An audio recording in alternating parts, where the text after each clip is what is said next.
নমস্কার। শুরু করছি আজকের গল্প পাঠ। শ্রী প্রভাত কুমার মুখোপাধ্যায় একটি ছোট গল্প, কুড়ানো মেয়ে। আষাঢ় 1306 গল্পটি প্রকাশিত হয়েছিল। সঙ্গে থাকুন, শুনতে থাকুন কুড়ানো মেয়ে। অপরাহ্নকাল, শ্রাবণ মাসের ভরা গঙ্গা মতিগঞ্জের ঘাটের অসত্যমূল লেহন করিয়া বহিতেছে। একখানি জীর্ণকালের ভাউলে আসিয়া ঘাটে লাগিল।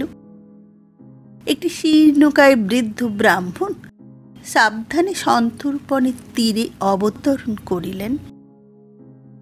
মাঝি তাহার ব্যাগটি, ছাতাটি, লাঠিখানি নামাইয়া দিল। তিনি সেইগুলি হাতে লইয়া দাঁড়ি মাঝির খোরাকির জন্য একটি সিকি বাহির করিয়া দিলেন। মাঝি সিকিটি হাতে করিয়া বলিল, কর্তা, আমরা 5টি প্রাণী, 4 আনায় কি করে পেট ভরবে? সে কি রে, 4 আনা কি অল্প হলো? ঠাকুর, 4 সের চাউল কিনতেই তো 4 আনা যাবে। হাঁড়ি আছে, কাঠ আছে, নুন তেল আছে, 4 আনায় কি করে পেট ভরবে?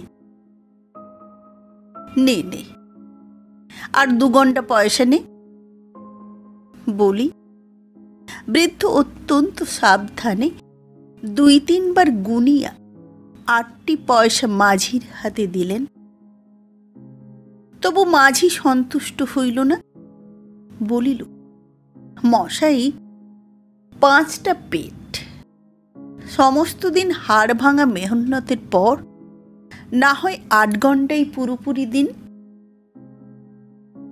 উভয় পক্ষে কিয়ৎক্ষণ কথা কাটাকাটির পর বৃদ্ধ 4টা পয়সা ফেলিয়া দিলেন। তাহার পর চারিদিকে চাহিয়া মৃদু স্বরে মাঝিকে বলিলেন, যদি কেউ জিজ্ঞাসা করে তোমরা কি করতে এসেছ, বলিস আমাদের ঠাকুরমশাই একটা বিয়ের সম্বন্ধ করতে এসেছেন। তাহার পর বৃদ্ধ ধীরে ধীরে রাস্তায় উঠিলেন। ধীরে ধীরে পথ অতিক্রম করিয়া গন্তব্যস্থান অভিমুখে চলিলেন।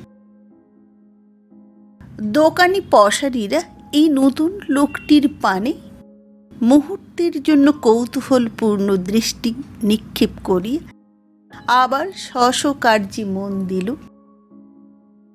বৃদ্ধের নাম সীতানাথ মুখোপাধ্যায়, নিবাস নবগ্রাম। সকালবেলায় লিখিতে বসিয়াছি, অদৃষ্টে কি আছে বলিতে পারি না। নবগ্রামের কেহ আহারের পূর্বে এই বৃদ্ধের নামোচ্চারণ করে না। তাহার কৃপণতা খ্যাতি বহুদূর ব্যাপ্ত। মতিগঞ্জে তাহার বেহাই বাড়ি। 5 বৎসর পূর্বে এই গ্রামের শ্রীযুক্ত হৃষিকেশ বন্দ্যোপাধ্যায়ের কন্যার সহিত তাহার কনিষ্ঠ পুত্র শ্রীমান অন্নদাচরণের বিবাহ হইয়াছিল। বৎসরখানেক হইবে তাহার বধূ মাতা সন্তান সম্ভাবনা বশত পিতৃগৃহে আনিত হইয়াছিলেন। আজ 5-6 মাস হইল একটি কচি মেয়ে রাখিয়া বধূটি ইহলোক ত্যাগ করিয়া গিয়াছেন। একদা উৎসব বেশ পরিধান করিয়া বাদ্য ভাণ্ডের সহিত সীতানাথ এই পথে পালকি করিয়া বর লইয়া গিয়াছিলেন।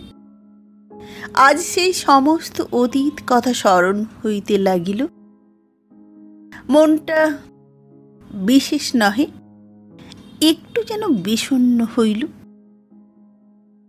বৈবাহিকের বাটি পৌঁছিতে অধিকক্ষণ লাগিল না।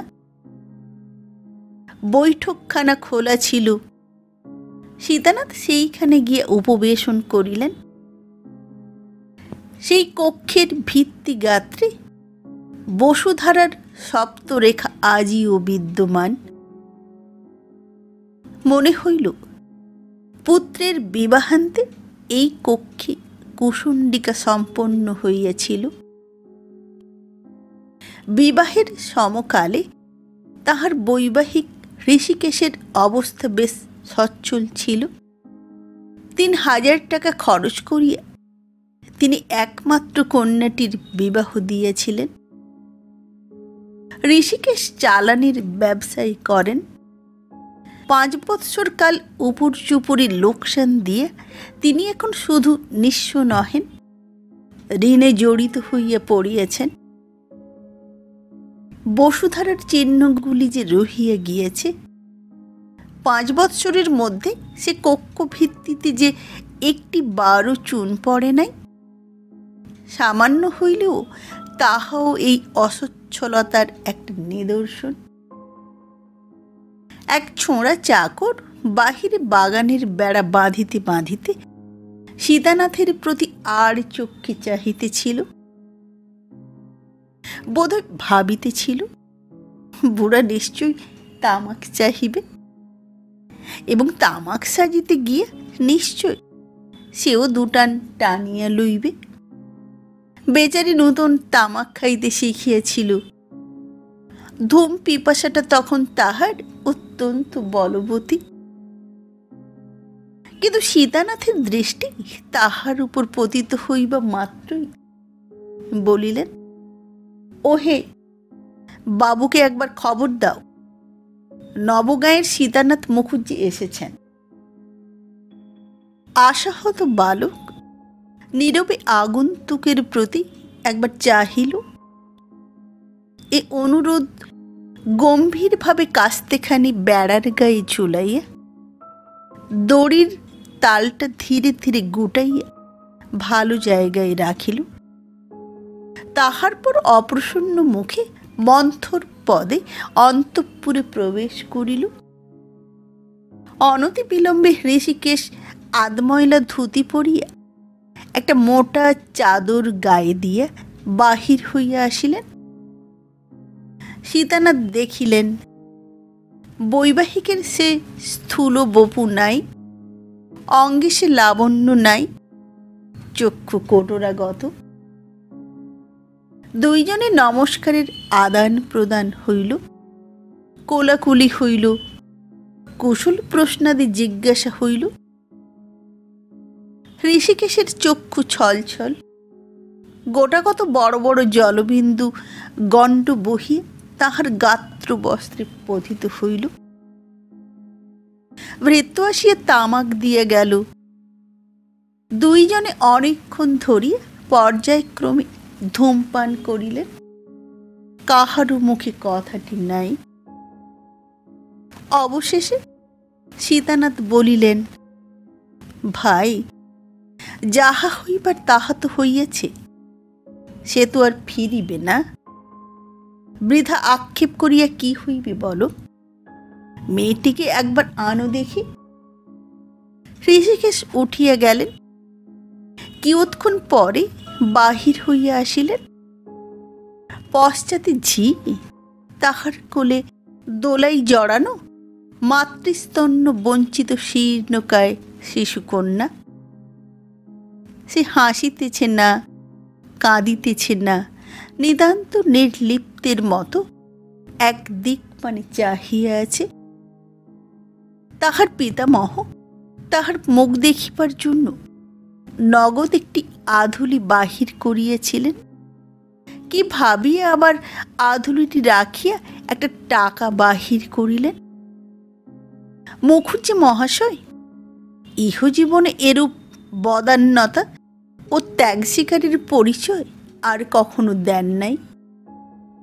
এবার একটু বিশেষ কারণ ছিল। টাকাটি দিয়া নাতনির মুখ দেখিলেন। যে টাকাটি হাতে লইয়া অসন্তুষ্টের মতো অন্যদিকে মুখ ফিরাইল। বলা বাহুল্য, মেয়ের আদর এখন শহর ছাড়িয়া পল্লী গ্রামেও প্রবেশ করিয়াছে। কলেজের নব্যবাবু শ্বশুরালয়ে গিয়া গিনি দিয়ে প্রথমা কন্যার মুখ দেখিলে পাড়ার লোকে সেটাকে বাড়াবাড়ি বলিয়া আর হাস্য করে না। সুতরাং টাকাটি ঝির মনে ধরিবে কেন? সে ভাবিল, মরমিনসে এত কষ্টের প্রথম মেয়েটি, তাতে আবার মা মরা। আহা, একটু সোনা জুটল না মুখ দেখতে। ক্রমে অন্ধকার হইল। মুখোপাধ্যায় হস্ত পদাদি প্রক্ষালন করিয়া সন্ধ্যা বন্দনার জন্য বাটির ভিতর প্রবেশ করিলেন। পূজার আসনে বসিবা মাত্র শুনিতে পাইলেন, ওগো মা, মা আমার কোথায় গেলি গো বলিয়া উচ্চস্বরে ক্রন্দন আরম্ভ করিয়াছেন। ওগো মা আমার কোথায় গেলি গো। মাতৃ হৃদয়ের সে উচ্ছ্বসিত শোকার্ত রবে সন্ধ্যাদেবী যেন শিহরিয়া উঠিলেন। ঋষিকেশের চক্ষু হইতেও ঝরঝর করিয়া জল পড়িতে লাগিল। সীতানাথ মূঢ়ের মতো পূজার আসনে বসিয়া রহিলেন। মধ্যে মধ্যে কেবল মাথা নাড়িয়ে বলিতে লাগিলেন, হা নারায়ণ, কি করলে, কি করলে। কান্না থামিলে সীতানাথ সন্ধ্যার্নিক শেষ করিলেন। তাহার পর জলযোগে বসিলেন, কিন্তু তাহার মনের ভিতরটা কে যেন টিপিয়া ধরিয়া থাকিল। যে কাজের জন্য এতখানি গঙ্গাপথ অতিক্রম করিয়া আসিয়াছেন, তাহার সম্বন্ধে তো এখনো পর্যন্ত একটি কথাও বলা হইল না। বৈকাল হইতে কতবার বলি বলি করিয়া আর বলিতে পারেন নাই। শেষকালে স্থির করিলেন, দূর হোক গে, কাল সকালেই বলবো, রাত্রিটা কোনো মতে কাটাইয়ে দিই। আহার আনতে বৈঠকখানাতেই তাহার শয্যা প্রস্তুত হইল। ঋষিকেশ রাত্রির মতো বিদায় গ্রহণ করিলেন। পূর্বকথিত ভৃত্য বালক একপাশে কম্বল পাতিয়া শুইল। দুশ্চিন্তায় সমস্ত রাত্রি ব্রাহ্মণের নিদ্রা হইল না। যে কাজের জন্য আসিয়াছেন তাহা সফল হইবে কি হইবে না, এই ভাবিয়ে ভাবিয়ে রাত্রি কাটিল। তামাক সাজিতে সাজিতে চাকর ছোঁড়ার প্রাণান্ত হইল। রাত্রি ৩টার সময় যখন সীতানাথ তামাক সাজিবার জন্য আবার তাহাকে জাগাইলেন, তখন সে বলিল, তামাক আর নেই ঠাকুর, সব ফুরিয়ে গিয়েছে। বেগতিক দেখিয়া শেষবারে তামাক সাজিবার সময় সে বাকি তামাকটুকু জানালা গলাইয়া বাহিরে ফেলিয়ে দিয়েছিল। সকাল হইলে দুর্গা দুর্গা বলিয়া সীতানাথ গাত্রোত্থান করিলেন। বৈবাহিকের সঙ্গে সাক্ষাৎ হইল। ধূমপান করিতে করিতে সীতানাথ স্থির করিলেন, এইবার বলি। মনোগত অভিপ্রায় ব্যক্ত করিবার সূচনাটা এইরূপ হইল, বেয়াই মশাই, অদৃষ্ট ছাড়া তো আর পথ নেই। আমাদের যা অদৃষ্টে ছিল তা কে খণ্ডন করবে বলো। আমার আর 4টি বউ আছে, কিন্তু ছোট বৌমা যেমন ছিলেন তেমনটি কেউ নয়। আমার এত গুণের বউকে গিন্নি দেখে যেতে পাননি, সেই দুঃখই চিরকাল থাকবে। মার আমার যেমন রূপ তেমনি গুণ ছিল, তার গুণে পশুপক্ষী পর্যন্ত বশ হয়েছিল। বাড়িতে বাড়িতে রাঙি বলে একটা গাই আছে, এমনি বজ্জাত্তার ত্রিসীমানায় কেউ যেতে পারে না। সিং পেতে গুঁতুতে আসে, কেবল ছোট বৌমা কাছে গেলে সে কিছু বলতো না। যায় যায় ঝগড়া কলহ, এ তো চিরদিন সকল সংসারে চলে আসছে। কিন্তু আমার অন্য বউরা ছোট বৌমাকে নিজেদের সহোদরা ভগ্নীর মতো মনে করতেন। দুঃসংবাদটা শুনে বড় বৌমা একেবারে আছাড় খেয়ে পড়েছিলেন। 3 দিন 3 রাত্রি জলস্পর্শ করেননি। আজও বলেন, আমার পেটের সন্তান গেলে এতটা হতো না। ঋষিকেশ চক্ষুর জলে মাটি ভিজাইতেছিলেন। কম্পিত স্বরে বলিলেন, বেয়াই মশাই, থাক, আর সেসব কথা বলে ফল কি? অন্য কথা বলুন। সীতানাথ চুপ করিলেন। তাহার ভূমিকায় তাহাকে মাটি করিয়ে দিল। নীরবে নিজের বুদ্ধিকে ধিক্কার দিতে লাগিলেন। কিয়ৎক্ষণ আবার এ কথা সে কথা 5 কথায় কাটিল। এবার সীতানাথ নিজের উপর অত্যন্ত রাগ করিয়া ভূমিকা মাত্র বর্জন করিয়া কথাটা বলিয়ে ফেলিলেন। শুনিতে এমন কাঠখোট্টা বকম ঠেকিল যে নিজেরই লজ্জা করিতে লাগিল।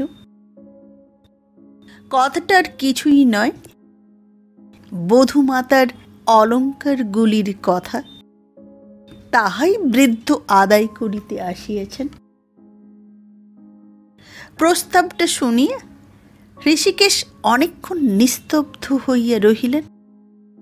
বৈবাহিকের আগমন সংবাদ প্রাপ্তি মাত্রই তিনি ইহা বুঝিতে পারিয়াছিলেন। আর এ তো জানা কথা, তবু তাহার মনে একবার দুরাশা উপস্থিত হইল। গহনাগুলি আটকাইবেন, দিবেন না। নাতনিটি যদি বাঁচে, কুলিনের ঘরের মেয়ে, বাঁচিবারই 16 আনা সম্ভাবনা, তবে তাহারই ঘাড়ে পড়িল। ওই অলঙ্কারগুলি অবলম্বন করিয়া তাহার বিবাহ দিবেন। 2000 টাকার অলঙ্কার দিয়ে তিনি যখন একমাত্র কন্যার বিবাহ দিয়েছিলেন, তখন তাহার অবস্থা খুব ভালো ছিল। উপর্যুপরি কয়েক বৎসর ক্ষতিগ্রস্ত হইয়া এখন সে অবস্থার পরিবর্তন হইয়াছে। তাহার ছেলেগুলোও কেহ মানুষের মতো হয় নাই। তাহার অবর্তমানে কি করিয়া যে তাহারা সংসার চালাইবে, তাহাই তিনি মাঝে মাঝে ভাবিয়া আকুল হইতেন। এইসব 7-5 রকম ভাবিয়া চিন্তিয়া তিনি অলঙ্কারগুলি রাখিবার দুরাশা মনোমধ্যে পোষণ করিয়াছিলেন। অন্তত অশুভস্য কাল হরণং, যত বিলম্ব হয় তাহার চেষ্টা করিবেন স্থির করিলেন। কাল হরণং বলিলেন, মুখুজ্জে মশাই, সেই জিনিসগুলি আপনারই। যখন একবার আপনার পুত্রকে দান করেছি, তখন আর তার একরতি মাত্র ফিরে নেব না। তবে কিছুদিন আপনাকে অপেক্ষা করতে হচ্ছে। আপাতত আপনাকে দিতে পারছি না। শুনিয়া মুখুজ্জে মহাশয়ের মুখ শুকাইয়া গেল। ভাবিলেন, বুঝি বেয়াই অলঙ্কারগুলি কোথাও বন্ধক দিয়েছে। তাহা হইলে তো সর্বনাশ।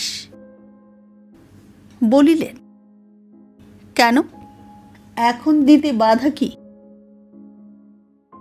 ঋষিকেশ দীর্ঘ নিঃশ্বাস ত্যাগ করিয়া বলিলেন, এই সদ্য শোকটা পাওয়া গিয়েছে, এখনো 6 মাস হয়নি। আর কিছুদিন যেতে দিন। বাক্স থেকে সে অলঙ্কার এখন বের করে কে বলুন? মেয়েদের কোথায় কি থাকে, কোথায় কি না থাকে, আমি তো কিছুই জানি নে। গিন্নি সে কাল রাত্রির পর থেকে সে ঘরেই আর ঢোকেননি।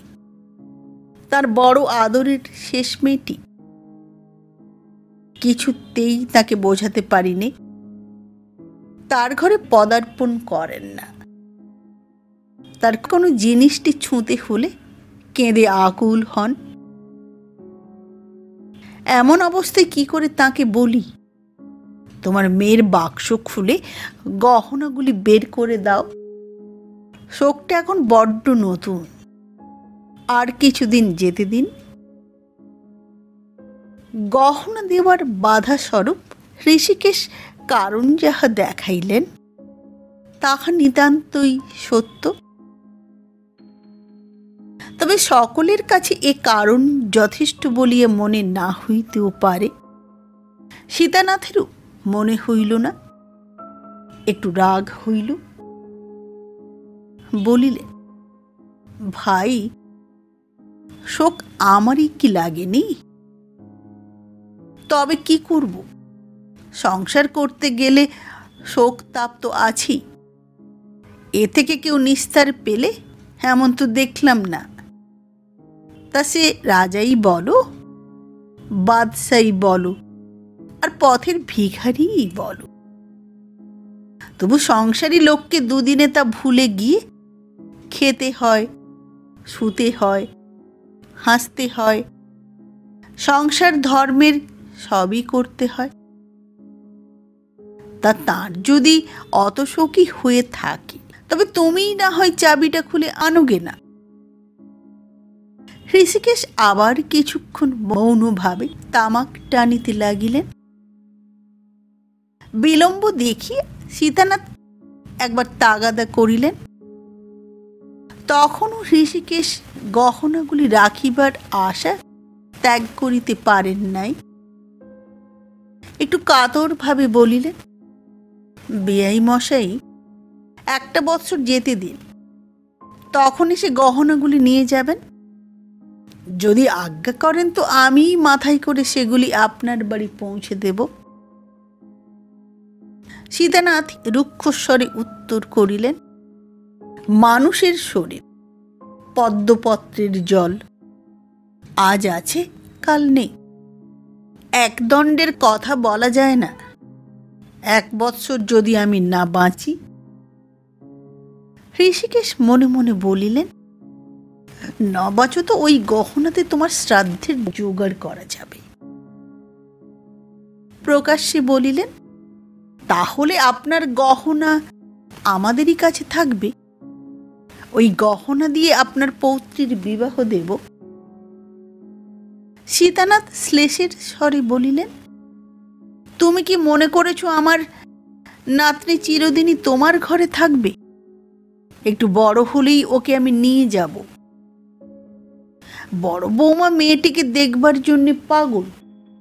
আসবার সময় আমাকে বললেন, বাবা, আমিও তোমার সঙ্গে যাব, খুকিকে দেখে আসব। বিবাহের কথা বলছো?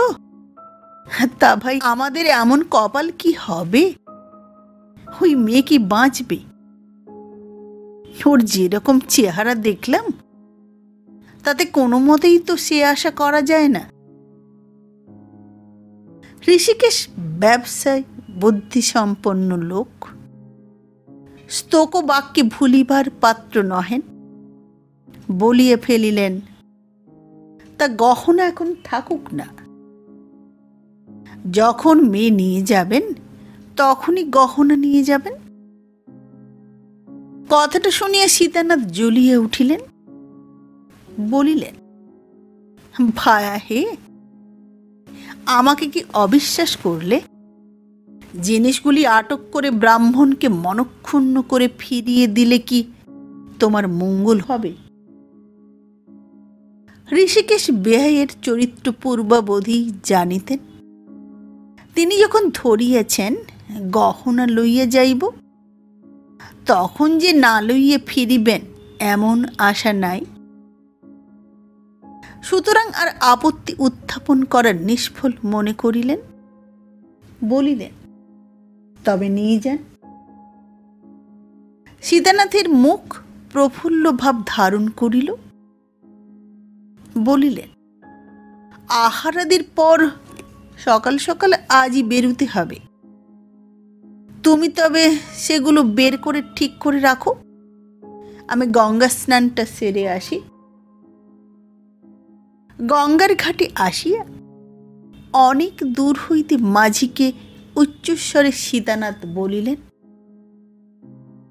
ও মাঝি, যে বিয়ের সম্বন্ধ করতে এসেছিলাম সে তারা রাজি নয়, বলে অত গরিবের ঘরে আমরা মেয়ে দেব না,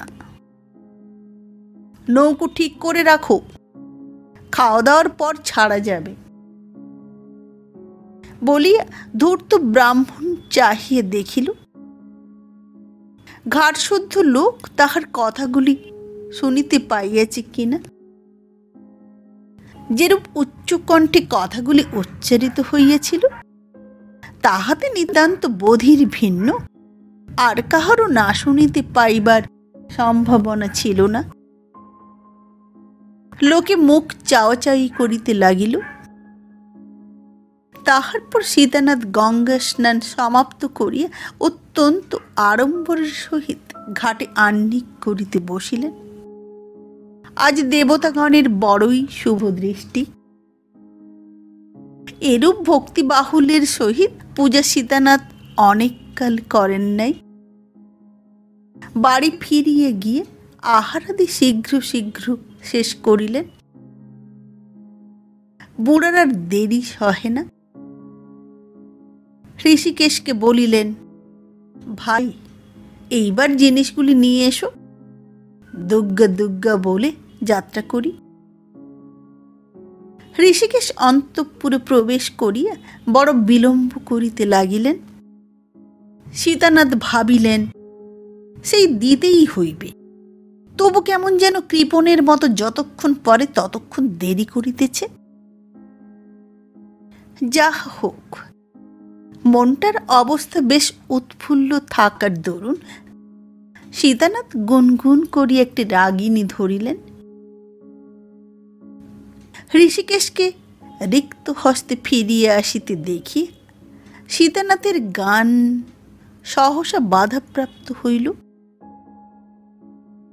বিস্মিত হইয়া বলিলেন, কি হলো?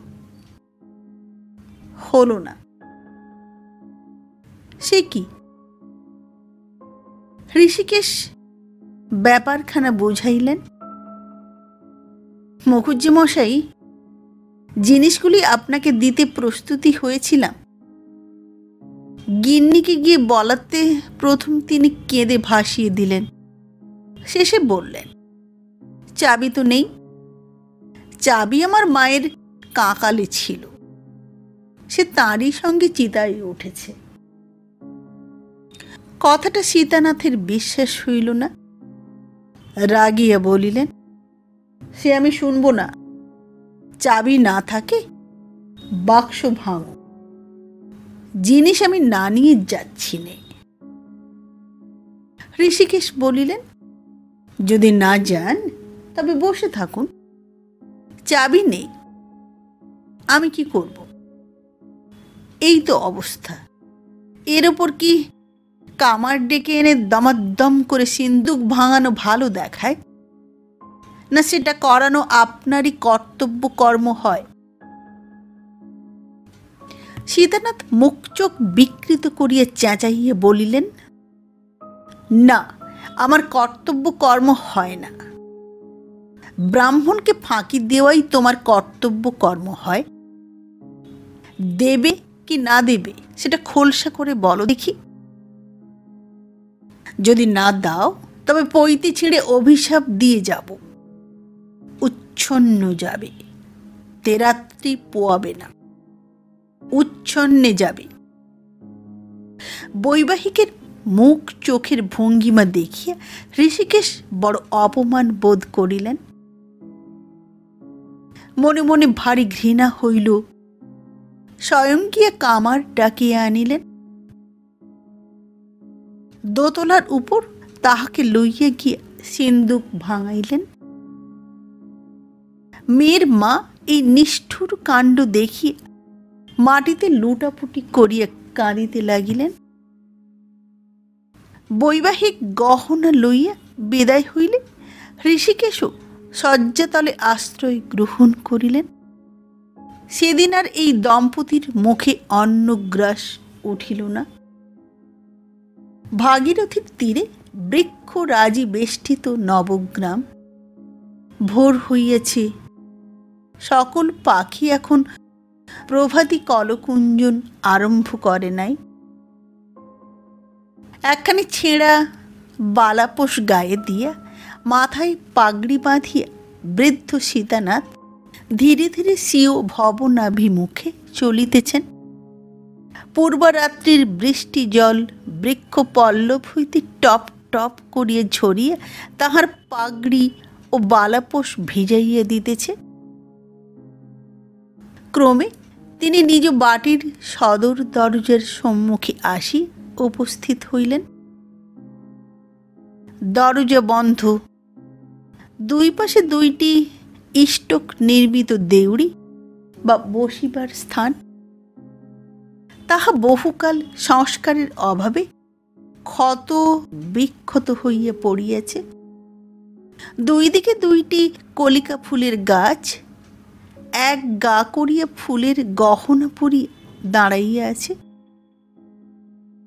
দ্বারে উপস্থিত হইয়া ক্ষীণ রুগ্ন কণ্ঠে সীতানাথ ডাকিলেন, নিতাই। একবার, দুইবার, তিনবার ডাকাডাকির পর বাড়ির ভিতর হইতে উত্তর পাওয়া গেল, যাই গো। নিতাই ছুটিয়া আসিয়া দরজা খুলিয়া দিল। প্রভুর পানে চাহিয়া সে অবাক। সপ্তাহের মধ্যে আকার প্রকার যেন একেবারে পরিবর্তিত হইয়া গিয়েছে। সে ছাতা নাই, লাঠি নাই, ব্যাগ নাই। এ বালাপোষ কোথা হইতে আসিল ভাবিয়া নিতাই কিছুই ঠিক করিতে পারিল না। নিতাই তাঁতির ছেলে, ভৃত্য বালক, অ্যাপ্রেন্টিসি করিতেছিল। মাহিনা পায় না, প্রসাদ পায় মাত্র। সীতানাথ জিজ্ঞাসা করিলেন, কিরে নিতাই, বাড়ির সব ভালো? নিতাই বলিল, ভালো। আপনার লাঠি আর ছাতা কই? বৃদ্ধ অতি করুণ ভাবে নিতাইয়ের প্রতি নেত্রপাত করিলেন। নিতাই বলিল, ফেলে এসেছেন বুঝি? বৃদ্ধ কাঁদো কাঁদো হইয়া বলিলেন, হ্যাঁ নিতাই, সে গেছে। পাকা বাঁশের লাঠি গোছাটির উপর নিতাইয়ের অনেক দিন হইতে লোভ পড়িয়াছিল। একদিন সুযোগ পাইলে লাঠিখানি সে চুরি করিয়া বাড়ি রাখিয়া আসিবে। অনেক দিন হইতে ইহা তাহার মনে মনে ছিল। সেই জন্য সে কিঞ্চিত দুঃখ অনুভব করিল। মনে করিল, নিশ্চয়ই সেই মতিগঞ্জের বাড়ির কোনো ছোঁড়া চাকরের কাজ সেই লইয়াছে। লোভ সামলাইতে পারে নাই, কিন্তু ছাতাটাও লইল। সে ছাতা এমন ছেঁড়া ছিল যে তাহা মনিব তাহাকে বকশিস করিলেও নিতাই লইত কিনা সন্দেহ। যদিও বা লইত, তবে তাহার বেতের শিকগুলি খুলিয়া লইয়া ধনুকের তীর করা চলিত মাত্র। সে ছাতা আর কোনো কাজে লাগিত না। সীতানাথ একবারে নিজের ঘরে গিয়ে বসিলেন। নিতাই চকমকি ঠুকিয়া শোলায় আগুন ধরাইল, তামাক সাজিয়া কর্তার হাতে দিল।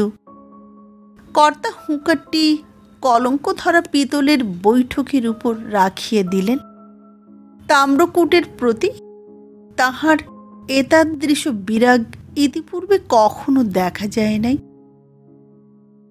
চক্ষু নত করিয়া মাথাটি নাড়িয়ে নাড়িয়ে সুদীর্ঘ নিঃশ্বাসের সহিত বলিলেন, সর্বনাশ হয়ে গেল। ব্যাপারখানা দেখিয়া নিতাই সেখান হইতে সরিয়া পড়িল। বড় বধূ ঠাকুরানী তখন উঠিয়া বারান্দা মার্জনা করিতেছিলেন। তাহাকে নিতাই কর্তার অবস্থা জানাইল। তিনি বলিলেন, বড়বাবুকে উঠাগে যা। বড়বাবু সীতানাথের জ্যেষ্ঠ পুত্র, নাম শ্রীনিবাস। শ্রীনিবাস উঠিয়া চক্ষু মুছিতে মুছিতে পিতার ঘরে গিয়া উপস্থিত হইলেন। তাহাকে দেখিয়ে চমকিত হইয়া জিজ্ঞাসা করিলেন, এ কি, আপনার চেহারা এমন হয়ে গেছে কেন? এমন হয়ে গেছে কেন? কোনো বিপদ আপদ হয়নি তো? বৃদ্ধ লম্বিত মস্তক দুলাইয়া করুণ স্বরে বলিলেন, হায়, সর্বনাশ হয়ে গেছে, সর্বনাশ হয়ে গেছে। কি হলো, দিলে না? দিয়েছিল রে, দিয়েছিল। সর্বনাশ হয়ে গেছে। পিতা যদি আরো কিছু বলেন, এই আশায় শ্রীনিবাস তাহার মুখের পানে উৎসুক দৃষ্টিতে চাহিয়া রহিলেন। বৃদ্ধির মুখ হইতে হাহুতাসের অস্ফুট ধ্বনি ছাড়া আর কিছুই নির্গত হইল না। অবশেষে শ্রীনিবাস বলিলেন, তবে কি হলো? খোয়া গেল। বৃদ্ধ ঘাড় নাড়িয়ে পূর্ববৎ উত্তর করিলেন, হায় হায়, সর্বনাশ হয়ে গেল। শ্রীনিবাস এইবার একটু বিরক্ত হইয়া বলিলেন, কি হলো খুলেই বলুন না। বৃদ্ধ বলিলেন, সে গেছে রে, নোকসান হয়ে গেছে। কেমন করে গেল? চুরি গেছে? না। ডাকাতে নিয়েছে? না। তবে? অনেক কষ্টে এবার বৃদ্ধ বলিলেন, চাঁদবাড়ির ভূধর চাটুর্যে নিয়েছে। পুত্র রাগিয়া বলিল, সে কি করে গহনার বাক্স নিলে? ছিনিয়ে নিলে? আপনি চুপি চুপি চলে এলেন, ছিনিয়ে নিলে? পুলিশের সাহায্য নিলেন না? পুলিশে কি আমি যাইনি? পুলিশেও গিয়েছিলাম। থানার দারোগা ভূধর চাটুর্যের ভগ্নিপতি। ভগ্নিপতি রে, ভগ্নিপতি। ভগ্নিপতিই হোক আর বাবাই হোক, এত্তালা দিলে ডায়েরিতে তাকে লিখে নিতেই হবে, অনুসন্ধান করতেই হবে। লিখে নেবে কি? উল্টে সে আমায় মিথ্যে নালিশের দায়ে জেলে দেবার ভয় দেখালে। কলিকাতার যে মেসের বাসায় থাকি শ্রীনিবাস লেখাপড়া করিতেন, সেই বাসায় আইন অধ্যয়নকারী একটি ছাত্র ছিল। তাহার মুখে শ্রীনিবাস মাঝে মাঝে আইন সম্পর্কিত অনেক তর্ক বিতর্ক শুনিতে পাইতেন। সে অবধি শ্রীনিবাস নিজেকে একজন আইনজ্ঞ ব্যক্তি বলিয়া স্থির করিয়া রাখিয়াছেন। নগদ 8 আনা খরচ করিয়া একখানি মোক্তার গাইড পুস্তক ক্রয় করিয়াছেন। গ্রামের লোকের মোকদ্দমা উপস্থিত হইলে প্রায়ই শ্রীনিবাস কোনো না কোনো পক্ষের সহায়তা করিয়া পরামর্শ দান করেন। গম্ভীরভাবে পিতাকে বলিলেন, ব্যাপারটা কি হয়েছে সব আদ্যপান্ত খুলে বলুন, দেখি আমি এর কিছু প্রতিকার করতে পারি কিনা। তখন বৃদ্ধ বলিতে আরম্ভ করিলেন। তাহার সেই 1 ঘণ্টা কাল ব্যাপী সকরুণ বক্তৃতার ভিতর হইতে সমস্ত হাহুতাস, অশ্রুপাত, অনাবশ্যক মন্তব্য বাদ দিয়া আমরা সারাংশটুকু মাত্র লিপিবদ্ধ করিলাম। সন্ধ্যার পূর্বে নৌকা গুণ টানিয়া আসিতেছিল। হঠাৎ গুণ ছিঁড়িয়া গিয়া নৌকা বিপরীত দিকে মহাবেগে ছুটিয়া যায়। চন্দ্রবাটির ঘাটে একখানা মাল বোঝাই প্রকাণ্ড ভরে ঠেকিয়া ভাঙিয়া গেল।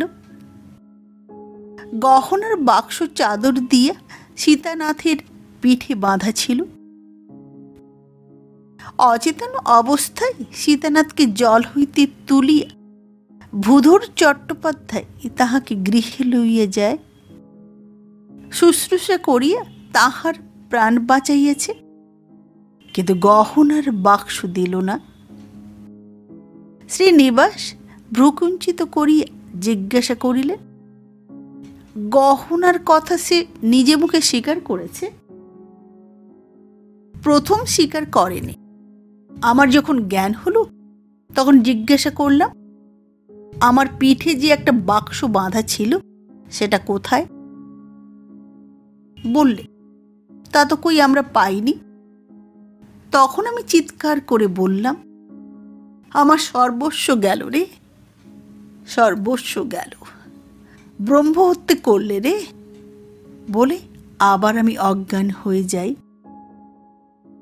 ফের যখন জ্ঞান হলো তখন দেখি কোথা থেকে একটা ডাক্তার নিয়ে এসেছে। ডাক্তারটি বললে, তোমার কোনো ভয় নেই, তোমার বাক্স আছে। আমায় সমস্ত পরিচয় জিজ্ঞাসা করলে, নারী দেখে ওষুধ দিলে, বলে গেল, তোমার কোনো ভয় নেই, 3 দিনের মধ্যে তুমি সেরে উঠবে।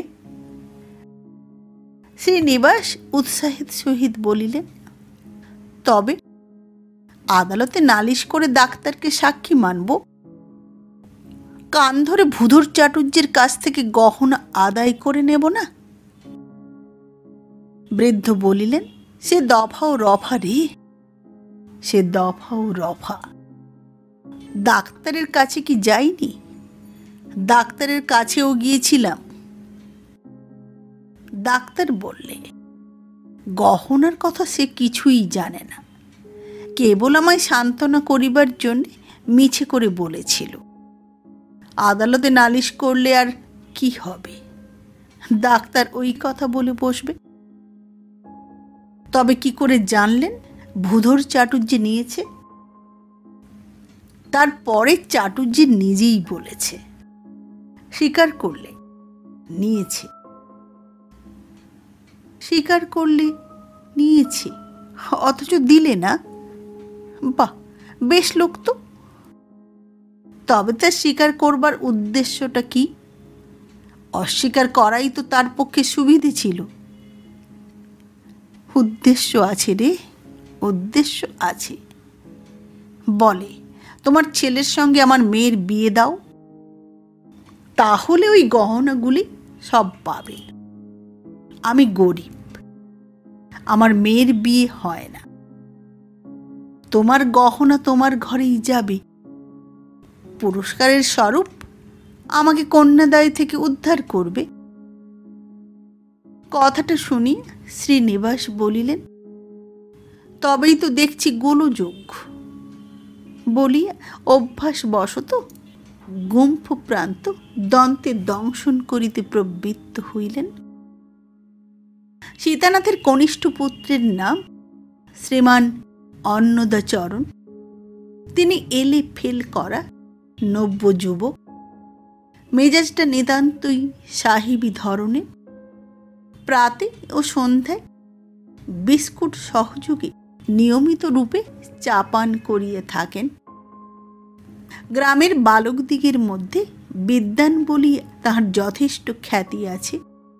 চেহারাটি দিব্য, রবীন্দ্রীয় কেশদাম তাহার কমনীয় মুখ সৌন্দর্য বহুগুণ বর্ধিত করিয়াছিল।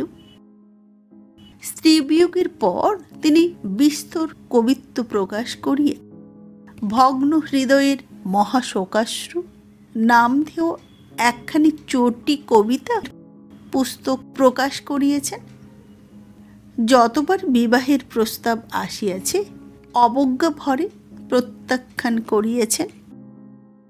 বন্ধু সমাজে পত্নীবৎসল বলিয়া তাহার সম্মানের আর সীমা নাই।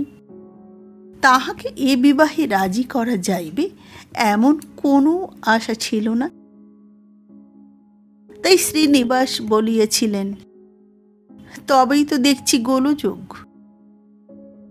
বৃদ্ধ বলিলেন, দেখো চেষ্টা করে। বলে কয়ে দেখো, নইলে এ বুড়ো বয়সে অতগুলি টাকার গহনার শোক আমি সহ্য করতে পারবো না। আমি মারা যাব। ওকে বলো, বিবাহ না করলে পিতৃহত্যার পাপ ওকে লাগবে। অন্নদার চারিটি দাদা অন্নদাকে পাকড়াও করিয়ে আনি তাহাকে ঘিরিয়ে বসিলেন।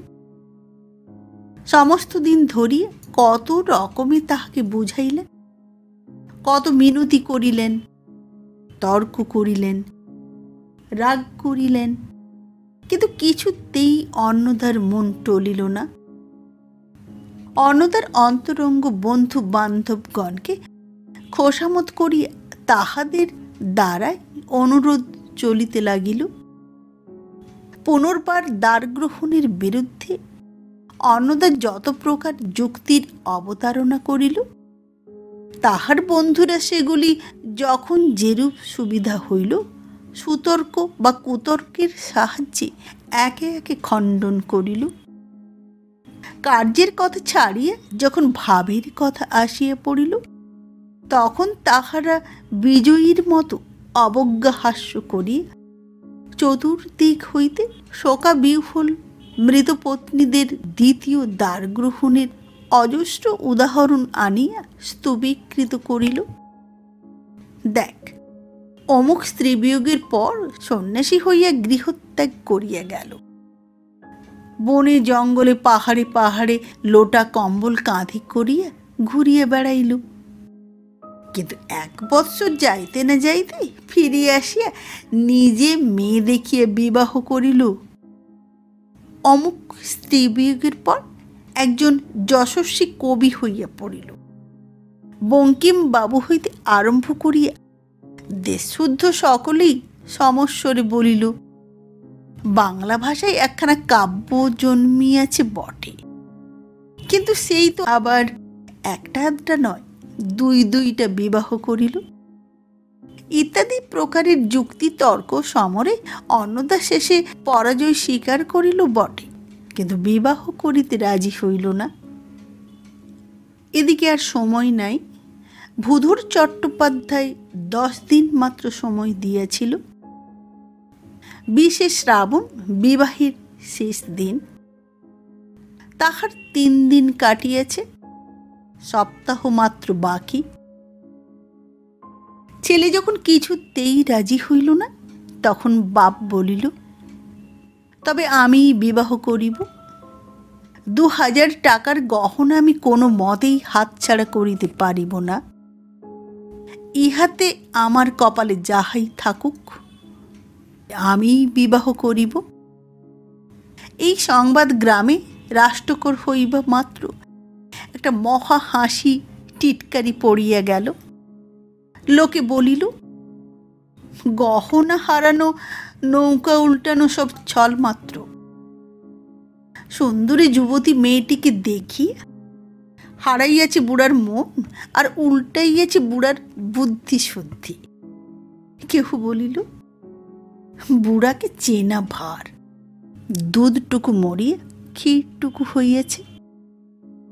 কেহ বলিল, দীনবন্ধু মিত্রের একখানা বিয়ে পাগলা বুড়ো, নাটক কিনে উহাকে প্রেজেন্ট কর। কেহ বলিল, বুড়ার প্রাণের ভিতরটা যে এমন করিয়া হামাগুড়ি দিতেছে, তাহা তো আমরা জানিতাম না।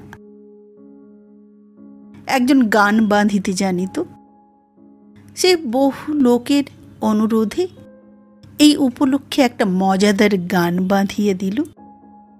যাহারা সমাজের বিজ্ঞ লোক বলিয়া খ্যাত, তাহাদের 2-1 জন আসি সীতানাথকে বলিলেন, মুখুজ্জে মশাই, আপনি তো বিবাহ করিতে যাচ্ছেন, তারা যদি আপনাকে মেয়ে না দেয়, আপনি কিঞ্চিত বয়সপ্রাপ্ত হয়েছেন কিনা?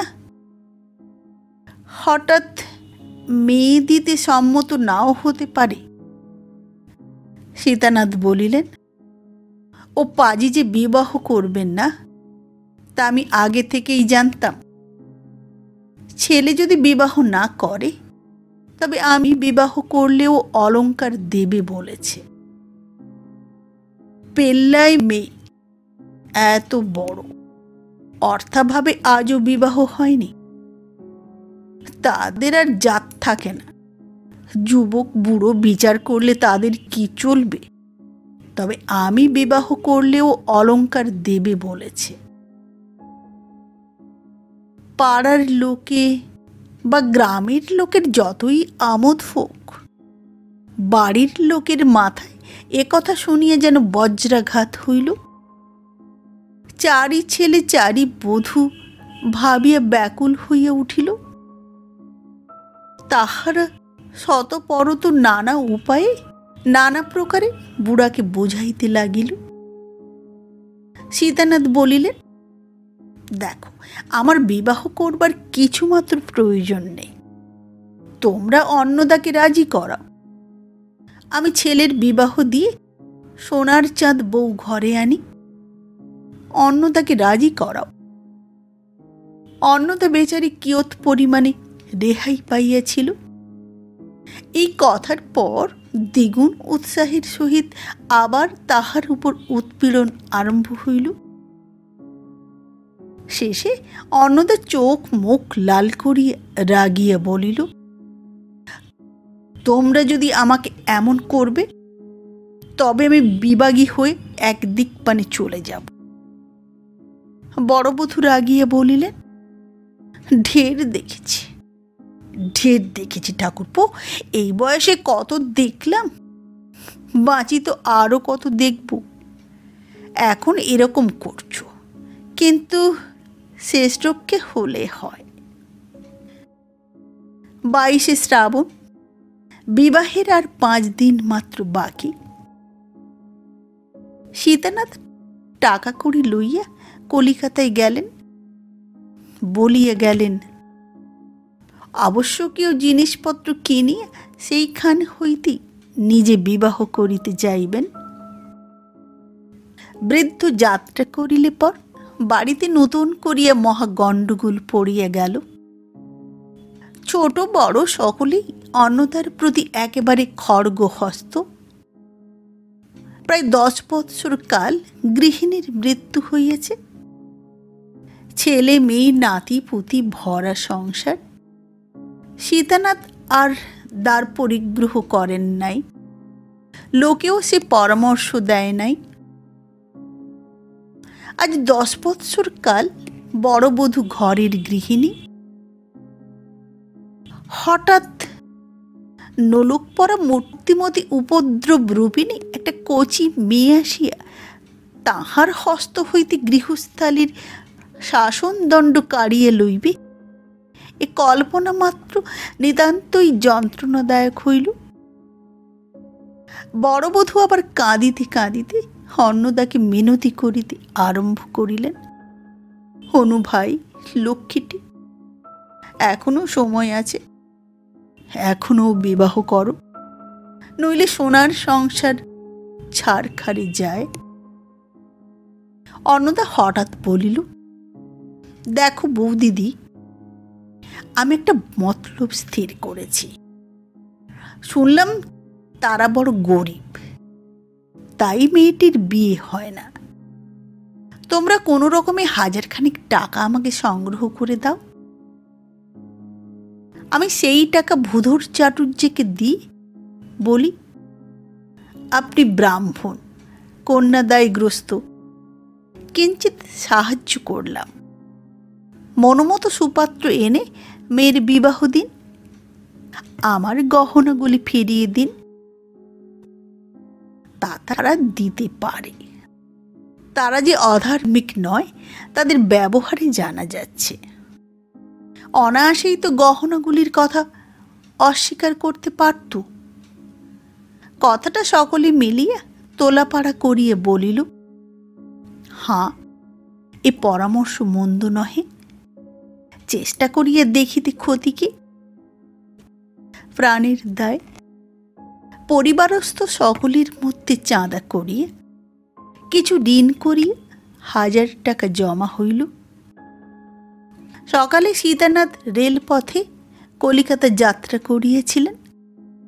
সন্ধ্যার সময় অন্নদার নৌকা চন্দ্রবাটি অভিমুখে রওনা হইল। পরম পূজনীয় শ্রীযুক্ত পিতা ঠাকুর মহাশয়, চন্দ্রবাটি, 27 শ্রাবণ, একখানি পত্র। শ্রীচরণেষু প্রণমান্তে নিবেদন। আপনি কলিকাতায় রওনা হইবার পর দিবস আমি কার্যগতিকে চন্দ্রবাটি গ্রামে উপস্থিত হই। প্রথমেই মহাশয়ের জীবনদাতা বন্ধু শ্রীযুক্ত ভূধরনাথ চট্টোপাধ্যায়ের সহিত সাক্ষাৎ করি। উক্ত মহাশয় পরম সজ্জন ব্যক্তি, যার পর নাই আদর অভ্যর্থনায় আমাকে আপ্যায়িত করিয়েছেন। এই পর্যন্ত আমি তাহারই গৃহে অতিথি। আমার পরিচয় পাইয়া গ্রামের কয়েকটি ভদ্রলোক আমার সঙ্গে সাক্ষাৎ করিলেন এবং একজন বিজ্ঞ ব্যক্তি আমাকে নির্জনে লইয়া গিয়া বলিলেন, বাপু হে, শুনিতেছি নাকি তুমি এই ভূধর চট্টোপাধ্যায়ের কন্যাকে বিবাহ করিতে প্রস্তুত হইয়াছ। আমি সবিনয় প্রতিবাদ করিয়া বলিলাম যে আমি নহি, পরন্তু আমার পূজনীয় পিতৃদেব উক্ত বালিকাটির পানি গ্রহণ করিতে অভিলাষী। কথাটা শুনিয়া বিজ্ঞ লোকটি থতমত খাইয়া গেলেন। মনে করিলেন বুঝি আমি তাহার সঙ্গে বিদ্রূপ করিতেছি। অবস্থা দেখিয়া আমি তাকে সব কথা বুঝাইয়া বলিলাম। শুনিয়া বিজ্ঞ ভদ্রলোকটি বলিলেন, সর্বনাশ! তোমার পিতার ঠাকুর যেন এমন কার্য না করেন। ও মেয়েটির জাতিকুলের ঠিকানা নাই, ওটি কুড়ানো মেয়ে। 12-13 বৎসর পূর্বে যেবার মহাবারুণী যোগে ত্রিবেণীতে লক্ষ লোকের সমাগম হইয়াছিল, সেই বৎসর সপরিবারে সেখানে গঙ্গা স্নান করিতে গিয়া চট্টোপাধ্যায় ওই মেয়েটিকে কুড়াইয়া পায়। ও মেয়ের বয়স তখন 2 বছর আন্দাজ। নিঃসন্তান বলিয়া চট্টোপাধ্যায় মেয়েটিকে কন্যার মতো প্রতিপালন করিয়াছে। অনেকবার ও মেয়ের বিবাহের সম্বন্ধ হইয়াছিল, কিন্তু পাছে কোনো সৎ কুলীন ব্যক্তির জাতি নাশ হয়, এই আশঙ্কায় আমরা প্রতিবারই বরপক্ষীয়গণকে সাবধান করিয়ে দিয়েছি। তোমাদিগকেও সাবধান করিয়ে দিলাম। মহাবারুণী যোগের সময় ত্রিবেণীর ঘাটে মেয়েটিকে কুড়াইয়া পাওয়া গিয়াছিল শুনিয়া আমার মনে একটা সন্দেহ উপস্থিত হইয়াছিল। মেয়েটিকে একবার দেখিবার নিতান্ত ইচ্ছা হইল। চট্টোপাধ্যায় মহাশয়কে বলিলাম, আমার পিতা ঠাকুর যখন আপনার কন্যার পানি গ্রহণার্থী হইয়াছেন, তখন মেয়েটিকে একবার দেখা আমার সর্বতোভাবে কর্তব্য। চট্টোপাধ্যায় কন্যাকে যথাসাধ্য বসন ভূষণে সাজাইয়া আমার সম্মুখীন করেন। মেয়েটিকে দেখিয়ে আমি অত্যন্ত বিস্মিত হই। মুখখানি অবিকল আমাদের পরলোকগতা ছোট বধূর মতো। চট্টোপাধ্যায় মহাশয়কে জিজ্ঞাসা করিলাম, মেয়েটির কোনো স্থায়ী রকমের ব্যাধি আছে কিনা। তিনি প্রথমত কিছুতেই স্বীকার করেন না। অনেক জেরা করিয়া বাহির করিলাম যে মাঝে মাঝে মেয়ের বুকে অম্লশূলের মতো একটা বেদনা দেখা যায়। 2 দিন, কখনো বা 3 দিন বুক যায় শব্দ, তাহার পর ভালো হইয়া যায়। বৎসরে এরূপ 2-1 বার হইয়া থাকে। পূর্বে যাহা সন্দেহ করিয়াছিলাম তাহাই বিশ্বাসে পরিণত হইল। মেয়েটি আমার শালিকা। হিসাব করিয়া দেখিলাম দ্বাদশ বৎসর পূর্বেই আমার শ্বশ্রু ঠাকুরানী মেয়েটিকে ত্রিবেণীর চতুর্দিকে অনেক নিষ্ফল অনুসন্ধান হয়। মেয়েটির গায়ে অনেক সোনার গহনা ছিল। এই নিমিত্ত সকলে সিদ্ধান্ত করেন যে গহনার লোভে কেহ তাহাকে হত্যা করিয়া থাকিবে। এ সমস্ত ইতিহাস আপনি অবশ্যই জ্ঞাত আছেন। অম্লশূলের ব্যারামটা উহাও একটা প্রধান কথা। আমার শ্বশ্রু ঠাকুরানীর উহা আছে, আমার স্ত্রীরও ছিল। আমার শ্যালকগণও অল্পাধিক পরিমাণে ওই পীড়াক্রান্ত। যাহা হোক, আমি এই তথ্য আবিষ্কার করিয়েই শ্বশুর মহাশয়কে তার যোগে সংবাদ প্রেরণ করি। অদ্য প্রভাতে তিনি আমার শাশুড়ি ঠাকুরানীকে সমভিব্যাহারে লইয়া এখানে উপস্থিত হইয়াছেন। মেয়েটি যে তাহারই সে বিষয়ে শ্বশ্রুদেবীর আর সংশয় মাত্র নাই। অতঃপর আপনি যদি কন্যাটিকে বিবাহ করেন, তাহা হইলে কতকটা সম্পর্ক বিরুদ্ধ হয়। এই কারণেও বটে, আর মহাশয়কে এই বয়সে একটা গলগ্রহ করিয়ে দিয়া কষ্টে ফেলা উপযুক্ত সন্তানের কর্তব্য কর্ম হয় না ভাবিয়া আমি অগত্যা তাহাকে বিবাহ করিতে স্বীকৃত হইয়াছি। অতএব আপনি প্রয়োজনীয় দ্রব্যাদি লইয়া সত্বর আগমন করিবেন। বাড়িতে দাদা মহাশয়গণকে পত্র দ্বারা নিমন্ত্রণ করিলাম। নিবেদন মিতি শ্রী অন্নদাচরণ দেব শর্মা। পুনশ্চ যদি সময় থাকে তবে আসিবার পূর্বে একবার গুরুদাস চট্টোপাধ্যায়ের পুস্তকের দোকানে উপস্থিত হইয়া ভগ্ন হৃদয়ে মহাশোকাশ্রু নামক কাব্যখানির সমস্ত অবিকৃত খণ্ডগুলির সঙ্গে আনয়ন করিবেন। চট্টোপাধ্যায়ের নামে একখানি পত্র লিখিয়া এই সঙ্গে দিলাম। আপনার প্রতি তাহার অবিশ্বাসের কোনো কারণ থাকিবে না। তাহাকে জিজ্ঞাসা করিয়া আসিবেন। আমি যদি আত্মজীবন চরিত নামক একখানি গ্রন্থ প্রণয়ন করি, তবে তিনি সে পুস্তক নিজ ব্যয়ে প্রকাশ করিতে প্রস্তুত আছেন কিনা। এই অলিখিত পুস্তকখানি অতীব মনোরম ও কৌতুকাবহ হইবার সম্ভাবনা। ইতি শ্রী অন্নদাচরণ।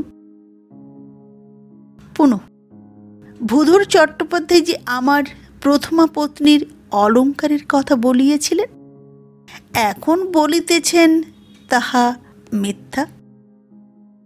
পাছে মহাশয় সেগুলির অপ্রাপ্তিতে নিরাশা দুঃখ অনুভব করেন, তাই এখন অবধি বলিয়া রাখিলাম। আমাকে বিবাহ করিতে কৃত সংকল্প দেখিয়া তিনি এ কথা প্রকাশ করিয়েছেন।